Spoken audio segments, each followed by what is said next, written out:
नमस्कार शेतकरी मित्रांनो, स्वागत आहे आमच्या शेतकरी मित्र 1994 यूट्यूब चॅनल. तर शेतकरी मित्रांनो, आज आपण गुलाब लागवडीविषयी संपूर्ण माहिती बघणार आहोत.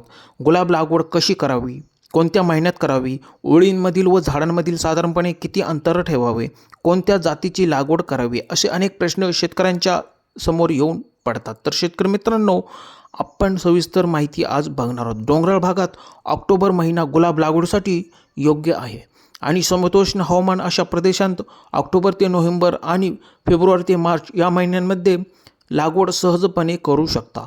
लागवडीसाठी सुमारे 1 मीटर खोल आणि योग्य आकाराचे खड्डे तयार करावेत. खड्ड्यांमध्ये सेंद्रिय खत टाकून लागवड करावी.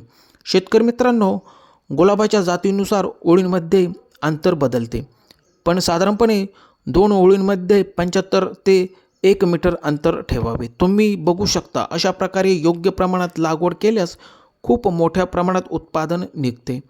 अनेक प्रकारे फुले आलेली आहेत. तर तुम्ही बघू शकता, खूप छान नियोजनबद्ध गुलाब लागवड केलेली आहे. तर शेतकरी मित्रांनो, 2 रोपांमधील अंतर 2 किंवा 2.5 फूट ठेवावे, जेणेकरून हवा खेळती राहील आणि झाडांची वाढ योग्य प्रमाणात होईल. तर शेतकरी मित्रांनो, ज्या ठिकाणी सौम्य हवामान असते तिथे गुलाबाची वाढ मोठ्या प्रमाणात होते. वेळेवर छाटणी करून झाडांची उंची नियंत्रित ठेवल्यास चांगले उत्पादन निघते. तर शेतकरी मित्रांनो, गुलाबाच्या अशा अनेक जाती आहेत. त्यापैकी हायब्रिड टी ही एक आधुनिक गुलाबांच्या या गटांमध्ये मोठ्या एकरी फुलांच्या जातींचा समावेश होतो, ज्या सुंदर आणि सुगंधी असतात. तर शेतकरी मित्रांनो, तुम्ही कोणत्याही एका वाणाची निवड करून योग्य प्रमाणात लागवड करू शकता.